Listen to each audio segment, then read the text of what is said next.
செய்திகள் தொடர்கின்றன. இந்திய இலங்கை மீனவ பிரச்சினை தொடர்பில் அதிகாரிகள் மற்றும் மீனவ சங்கங்களுக்கு இடையில் இந்த மாதம் 20ஆம் திகதி நடைபெறவிருந்த கலந்துரையாடல் 27ஆம் திகதி வரை பிற்போடப்பட்டுள்ளது. தமிழக சிறைகளில் தடுத்து வைக்கப்பட்டிருந்த 61 இலங்கை மீனவர்களை விடுதலை செய்யுமாறு தமிழக முதல்வர் ஜெயலலிதா ஜெயராம் பணிப்புரை விடுத்துள்ளார். தமிழக அரசு விடுத்துள்ள அறிக்கையொன்றில் இந்த விடயம் உறுதி செய்யப்பட்டுள்ளதாக த ஹிந்து செய்தி வெளியிட்டுள்ளது. 50 இலங்கை மீனவர்களை விடுவிப்பதற்கான ஒழுங்குகளையும் தமிழக அதிகாரிகள் மேற்கொண்டு வருகின்றனர். இந்திய கடற்பரப்புக்குள் அத்துமீறி பிரவேசித்த குற்றச்சாட்டின் பேரில் கைது செய்யப்பட்டு சென்னை மற்றும் ராமநாதபுரம் ஆகிய சிறைச்சாலைகளில் தடுத்து வைக்கப்பட்டுள்ள 111 இலங்கை மீனவர்களை விடுவிக்கப்பட உள்ளனர். இதேவேளை இலங்கையில் தடுத்து வைக்கப்பட்டிருந்த 121 தமிழக மீனவர்கள் நேற்று விடுதலை செய்யப்பட்டனர். திருகோணமலை நீதவான் நீதிமன்றம் மற்றும் மன்னார் நீதவான் நீதிமன்றம் ஆகியவற்றில் இவர்கள் ஆஜர்படுத்தப்பட்ட போது இதற்கான உத்தரவு பிறப்பிக்கப்பட்டிருந்தது. மல்லாகம் நீதிமன்றத்தில் ஆஜர்படுத்தப்பட்ட 30 தமிழக மீனவர்களின் விளக்கமறியல் 29ஆம் திகதி வரை மீண்டும் நீடிக்கப்பட்டுள்ளது. இவர்களின் விளக்கமறியல் நீடிக்கப்பட்ட 7வது தடவை இதுவென்பதும் குறிப்பிடத்தக்கது. இதேவேளை இலங்கை மீனவர்களை விடுவிப்பதற்கான நடவடிக்கைகளை அதிகாரிகள் மேற்கொண்டு வருவதாக சென்னையில் உள்ள இலங்கையின் பிரதி உயர்ஸ்தானிகர் ஆலயம் அறிவித்துள்ளதாக கடற்றொழில் அமைச்சு தெரிவித்துள்ளது. இந்திய மீனவர்களின் படகுகள் விடுவிக்கப்படாமையால் ஏற்பட்டிருந்த சிக்கல் நிலைக்கும் தீர்வு காணப்பட்டுள்ளதாக அமைச்சின் ஊடக செயலாளர் நரேந்திர ராஜபக்ச கூறியுள்ளார். மீனவர்களின் படகுகளை விடுவிப்பதற்கான பணிப்புரையை மேலதிக சொலிசிட்டர் நாயகம் விடுத்துள்ளதாகவும் அவர் தெரிவித்துள்ளார். இதற்கமைய நேற்று விடுதலை செய்யப்பட்ட தமிழக மீனவர்களின் 17 படகுகளும் விடுவிக்கப்பட்டுள்ளன. இந்த நிலையில் இலங்கை மீனவர்களுடன் அவர்களது படகுகளையும் விடுவிக்க தமிழக அதிகாரிகள் விருப்பம் தெரிவித்துள்ளதாக கடற்றொழில் அமைச்சு குறிப்பிட்டுள்ளது. காணாமற் போனோர் தொடர்பான முறைப்பாடுகளை விசாரணை செய்யும் நடவடிக்கை கிளிநொச்சியில் இன்று ஆரம்பிக்கப்பட்டது. காணாமற் போனோரின் முறைப்பாடுகளை விசாரணை செய்யும் ஜனாதிபதி ஆணைக்குழுவிற்கு ஏற்கனவே சுமார் 13,000 முறைப்பாடுகள் கிடைத்துள்ளதாக அதன் செயலாளர் H.W. குணதாச தெரிவித்துள்ளார். இதற்கமைய இந்த முறைப்பாடுகள் மீதான விசாரணை இன்று காலை முதல் கிளிநொச்சி ஸ்கந்தபுரம் தமிழ் வித்தியாலயத்தில் நடைபெற்றது. ஆணைக்குழுவிடம் ஏற்கனவே முறைப்பாடுகளை மேற்கொண்ட ஸ்கந்தபுரம், அக்கராயன்குளம் மற்றும் கண்ணகிபுரம் ஆகிய கிராம உத்தியோகத்தர் பிரிவுகளைச் சேர்ந்த மக்களிடம் இன்று சாட்சியம் பதிவு செய்யப்பட்டது. இதேவேளை கிளிநொச்சி ஐயனார்புரம் வித்தியாலயத்தில் நாளையும் கிளிநொச்சி மாவட்ட செயலகத்தில் எதிர்வரும் 20ஆம் 21ஆம் திகதிகளிலும் ஆணைக்குழுவின் அமர்வுகள் நடைபெற உள்ளன. மன்னார் திருக்கேதீஸ்வரம் பகுதியில் கண்டுபிடிக்கப்பட்டுள்ள மனித புதைக்குழியில் இருந்து மேலும் ஒரு மனித எச்சம் இன்று கண்டெடுக்கப்பட்டுள்ளது. 9 நாட்களாக மேற்கொள்ளப்பட்ட அகழ்வு பணிகளில் மொத்தமாக 38 மனித எச்சங்கள் கண்டுபிடிக்கப்பட்டதாக போலீஸ் ஊடக பிரிவு தெரிவித்தது.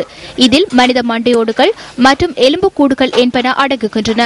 இன்று காலை 8:30 தொடக்கம் முற்பகல் 11:30 வரை மன்னார் நீதவான் முன்னிலையில் மனித புதைக்குழியின் அகழ்வு பணிகள் மேற்கொள்ளப்பட்டதாக எமது பிராந்திய செய்தியாளர் குறிப்பிட்டார். இந்த மனித புதைக்குழியில் நேற்று மேற்கொள்ளப்பட்ட அகழ்வு பணிகளில் மேலும் ஒருவரின் எச்சங்கள் கண்டுபிடிக்கப்பட்டதாக போலீஸ் ஊடக பேச்சாளரும் சிரேஷ்ட போலீஸ் அத்தியட்சருமான அஜித் ரோகன குறிப்பிட்டார். கடந்த டிசம்பர் மாதம் 20ஆம் திகதி திருக்கேதீஸ்வரம் பகுதி வீதியூடாக நீர்க்குழாய்களை பொருத்தும் நடவடிக்கையில் ஈடுபட்டிருந்த பணியாளர்களால் இந்த மனித புதைக்குழி அவதானிக்கப்பட்டிருந்தது. இது தொடர்பாக போலீசாருக்கு அறிவிக்கப்பட்டதை அடுத்து அந்த பகுதியில் அகழ்வு நடவடிக்கைகள் ஆரம்பிக்கப்பட்டிருந்தமை குறிப்பிடத்தக்கது.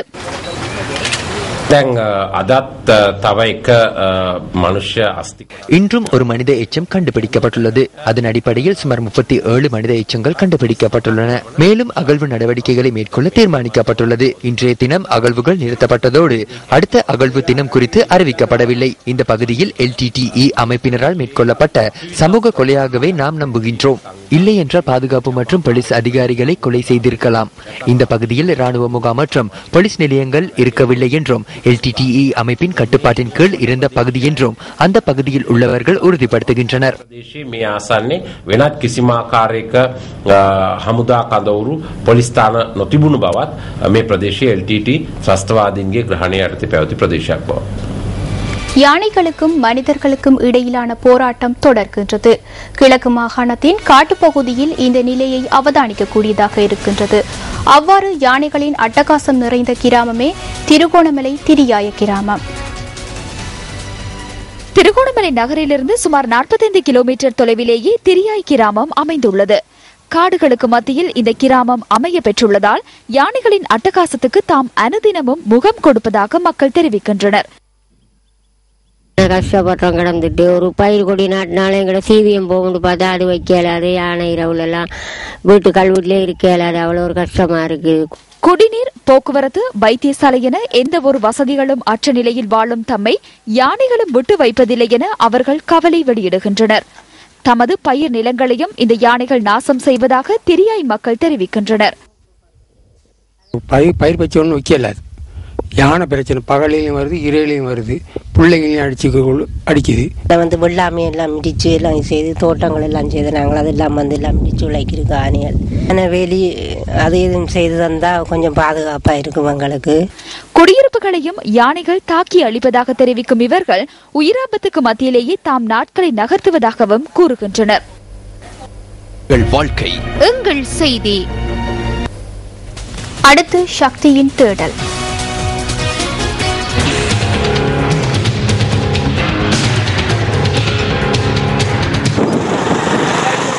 மக்களின் பிரச்சனைகளுக்கு தீர்வுகளை பெற்றுக் கொடுக்க நியூஸ் ஃபர்ஸ்ட் ஒருபோதும் பின்வாங்கியதில்லை. புத்தளம் கொழும்பு புகையிரத வீதியின் மதுரங்குழி 10ஆம் கட்டை பகுதியில் உள்ள பாதுகாப்பற்ற ரயில் கடவை தொடர்பில் அண்மையில் நாம் சுட்டிக்காட்டியிருந்தோம். இந்த பகுதி மக்களின் கோரிக்கைகளுக்கு செவிசாய்த்து மதுரங்குழி 10ஆம் கட்டை பகுதியில் உள்ள இந்த ரயில் கடவைக்கு பாதுகாப்பு வேலியொன்றை அமைத்துக் கொடுக்க சம்பந்தப்பட்ட அதிகாரிகள் முன்வந்துள்ளனர். மதுரங்குழி 10ஆம் கட்டை இடத்தில் பாதுகாப்பற்ற ரயில் கடவை ஒன்று அமைந்து முன்னால் காணப்பட்டது. ரயில் கடவையில் இதுக்கு முன்னாடி காலங்களில் பலவிதமான விபத்துகள் நடைபெற்றது.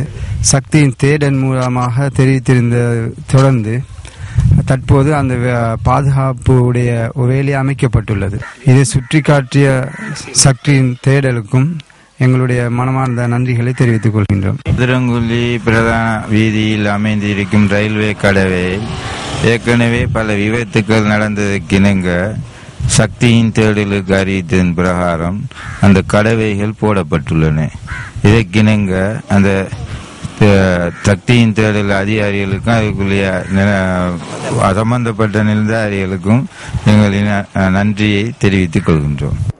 இந்த பகுதியில் ரயில் கடவை இல்லாத போது மனிதர்கள் மாத்திரமன்றி கால்நடைகளும் விபத்துக்களை எதிர்நோக்க வேண்டிய நிலைமை ஏற்பட்டிருந்தது. உயிர்களின் பெறுமதி அறிந்து இவ்வாறு சமயோசிதமாக செயற்படும் அதிகாரிகளின் செயற்பாடு பாராட்டத்தக்கது. இந்த பகுதியில் காணப்படும் ஏனைய பிரச்சினைகள் தொடர்பில் நியூஸ் ஃபர்ஸ்ட் அடிக்கடி சுட்டிக்காட்டியுள்ளது. அவற்றுக்கும் தீர்வுகளை பெற்றுக் கொடுக்க உரிய அதிகாரிகள் நடவடிக்கை எடுக்க வேண்டும் என்பதே எமது எதிர்பார்ப்பு. செய்திகள் தொடர்கின்றது. மினுவாங்குட பிரதேசத்தில் இன்று நடைபெற்ற கூட்டம் ஒன்றின் போது ஐக்கிய தேசிய கட்சி தொடர்பாக செயற்திட்ட அமைச்சர் ரோஹித அபே குணவர்த்தன கருத்து தெரிவித்தார்.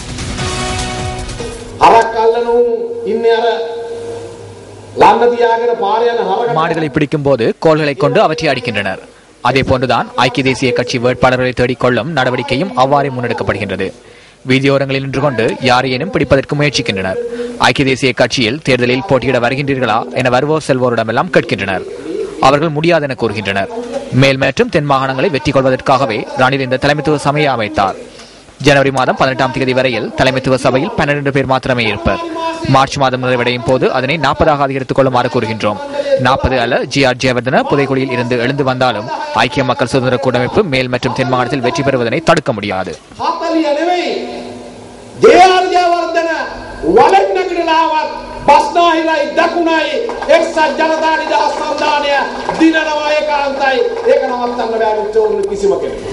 நாட்டின் மீன்வளத்தை பிறிதொரு நாட்டிற்கு சூறையாடுவதற்கு அனுமதிக்கப்பட்டுள்ளதாக ஐக்கிய தேசிய கட்சியின் பாராளுமன்ற உறுப்பினர் சஜித் பிரேமதாச குற்றம் சாட்டியுள்ளார்.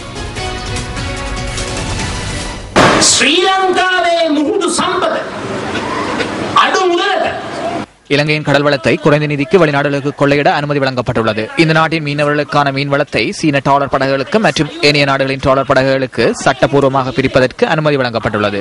இதற்கு எவ்வாறு நாட்டின் கடற்றொழில் அமைச்சினால் அனுமதி வழங்கப்பட்டுள்ளது. சூரிய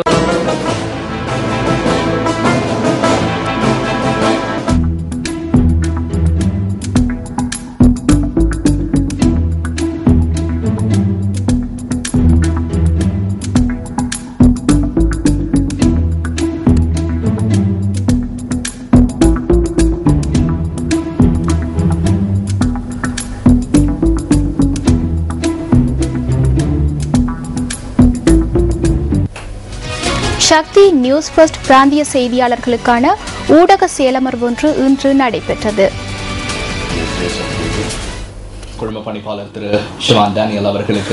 இந்த செயலமர்வு கொழும்பில் உள்ள கேபிட்டல் மகாராஜா தலைமை அலுவலகத்தில் கேட்போர் கூடத்தில் இன்று காலை ஆரம்பமானது. இலங்கையின் அனைத்து பாகங்களையும் பிரதிநிதித்துவப்படுத்தி நியூஸ் ஃபர்ஸ்ட் ஊடகவியலாளர்கள் இந்த செயலமர்விற்கு சமூகம் அளித்திருந்தனர்.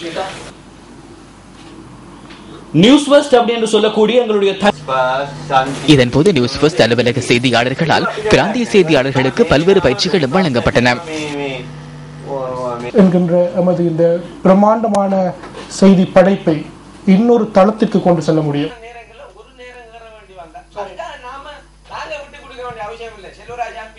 කාරණා කීපයක් තියෙනවා. ඒකෙන් පළවෙනි කාරණය තමයි හොඳ සූදානමක් තියෙනවා.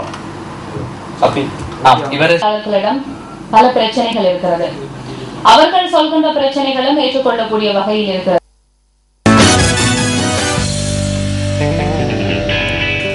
கிரிக்கெட் இது இந்த நாட்டு விளையாட்டுத் துறையில் இன்றியமையாத ஒன்றாகிவிட்டது.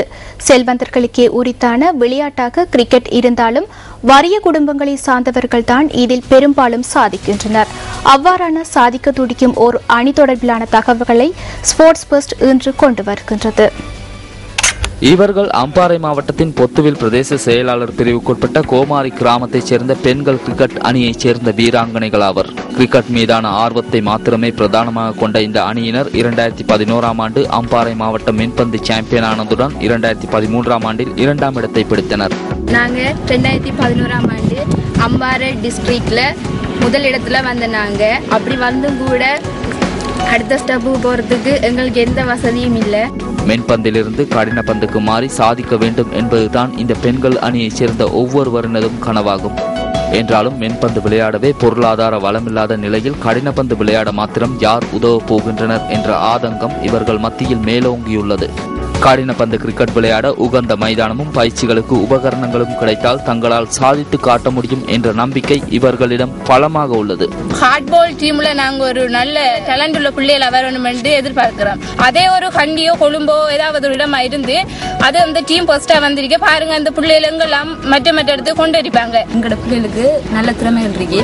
ஆனால் அதை வெளிக்கொண்டு வரத்துக்கு ஒருத்தரும் இல்லாத காரணத்தால் நாங்களே ஒரு பாதுகாப்பற்ற கிரவுண்டில் விளையாடி கொண்டிருக்கிறோம். கோமாரி சாஃப்ட்பால் கிரிக்கெட் டீமில் கேப்டனாக இருக்கிறேன். அம்பாறை டிஸ்ட்ரிக்டில் சாம்பியனாக இருக்கிறோம். இருந்தும் ப்ரொவின்ஷியல் லெவலுக்கு போகிறதுக்குரிய வசதி கூட எங்களுக்கு இல்லை. விளையாடுறதுக்குரிய ஒழுங்கான பால் பேட் ஸ்டம்ப்ஸ் ஒன்றுமே இல்லை. இவ்வாறான இலட்சியவாதிகளின் எதிர்பார்ப்புகள் நிறைவேற்றப்படும் போது விளையாட்டுத் துறையில் நமது நாடு இன்னும் பல சாதனையாளர்களை உருவாக்க முடியும் என்பது மாத்திரம் நம்பத்தகுந்த உண்மை. இணைந்திருக்கும் மேலும் சில நிலப்படங்களை பிரான்சில் உள்ள சஞ்சிகை ஒன்று வெளியிட்டுள்ளது. Hotline 0114-896-896 www.newsfirst.lk. Feedback at newsfirst.lk.